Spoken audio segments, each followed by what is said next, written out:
Discuss about continental fuel injection system, which is not like the carburetor system, it is direct fuel injection. Continental is also called TCM. So in this TCM fuel injection system, there are mainly four systems. It is divided into four parts. One is this is your fuel pump, constant displacement, positive displacement fuel pump, and this one is your manifold, this one is your fuel control unit, and this one is your fuel injector nozzle, that is the discharge nozzle. And these all parts is installed in the engines, whereas this is installed at the intake, over the cylinder head. So this fuel pump is rotary vane type, which is coupled with the accessory section so that it will rotate with the engine RPM. As we know, when engine driven pump will rotate, that is the fuel outflow will depend on the proportionate to the RPM of the engine. So what happened here, from fuel is coming from the aircraft fuel system, that pressure is having boost fuel pressure. You know, in aircraft system there is the boost pump, and that boost pump pressure is acting here for the inlet of this rotary vane fuel pump. And this rotary vane fuel pump, initially what happened, there is very less pressure, engine is not yet pick up the RPM, so that this rotary pump will develop the pressure to be delivered for the engine. What happened, there is one bypass valve is there, which will the boost fuel pressure will be bypassed to the engine for initial starting purpose. And the same also, this bypass valve will act the function as in case of your main fuel pump will fail, then the boost fuel will be delivered to the engine through the bypass valve, so that engine will continue. Okay.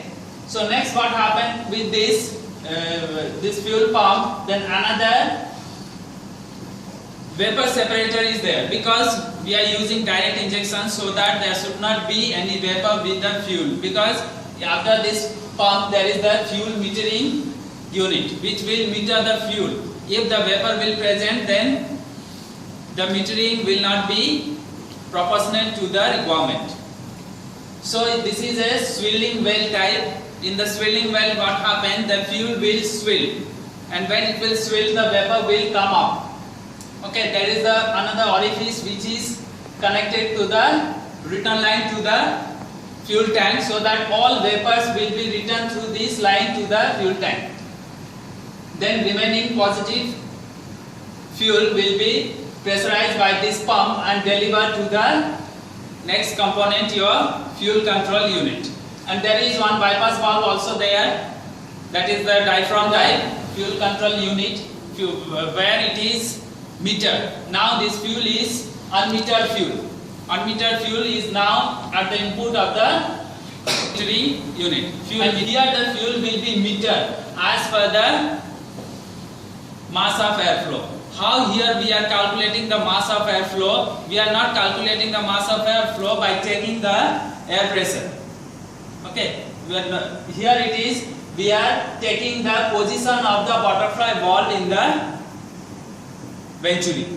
That will decide the fuel to be, what will be the quantity of the fuel to be delivered. Now this unmetered fuel is available here through here it is one fuel filter is there. Through this fuel filter it is available to the fuel control unit. This fuel control unit is having one center bore valve mechanism. In that center bore valve mechanism, there is one end is having your metering valve, another one end is having your mixer control valve.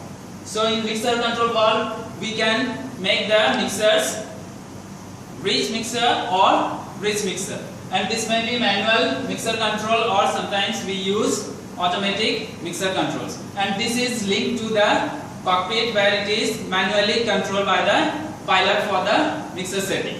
And here what happened, this metering valve how it meters. Here it is one cam mechanism is there.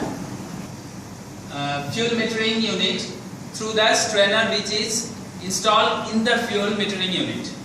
Okay, so from here fuel will act over this spline shaft. That shaft is spline and the spline area will act as the manifold. Okay, the fuel chamber. So fuel will be now is available up to here, and this spline shaft is having two ends. At one end it is metering valve, another end is your mixer control lever. So mixer control lever is connected to the cockpit, whereas this metering valve end is connected to the butterfly operating mechanism, because here we are calculating the mass of airflow on the basis of butterfly valve position. Okay, so whenever we will move the throttle forward to increase the power, then butterfly valve position will be changed, and that linkage will alter the position of the metering valve. And the metering valve is having two ports. One port is connecting to the return port, whereas another one is directing to the fuel to the next component, that is fuel manifold. Clear? So what happened here, when this position will change, this butterfly valve position will change, then there is one cam mechanism. The cam will rotate. When the cam will rotate, what will happen? The bypass valve opening will decrease, so that less fuel will be bypassed and more fuel will be delivered to the next component, that is manifold. Then when we are reducing the power, means moving the throttle control back, then what will happen? This linkage will move the metering valve in the opposite direction, so that bypass opening will open more, widen, so that more fuel will be bypassed to the pump inlet and less fuel will be delivered to the manifold. Then the manifold will distribute the fuel to the each and individual cylinders. So how manifold is working here? This manifold is having diaphragm system, diaphragm mechanism. So what happens when fuel will enter to the diaphragm? Then there is the pressure will build up inside the diaphragm and against the diaphragm fittings. So what happens? The diaphragm will move, force this.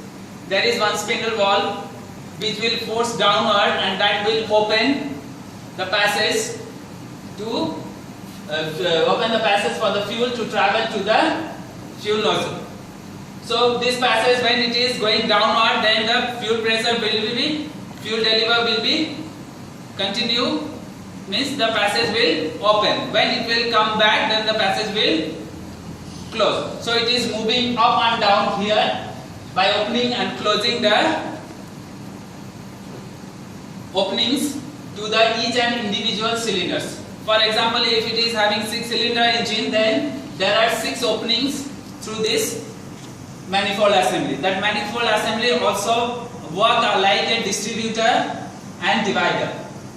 So which will operate up and down by closing and opening the port to the individual fuel lines. Then the fuel will deliver to the fuel nozzle, and fuel nozzle is having 2 chambers. One is fuel air mixing chamber, which is at the bottom face. So what happens when fuel will enter to the fuel nozzle, as well as same times when that particular cylinder valve is, intake valve is open, then what will happen? That air will mix with this, then it will, the fuel air mixer will be sprayed into the intake bolt.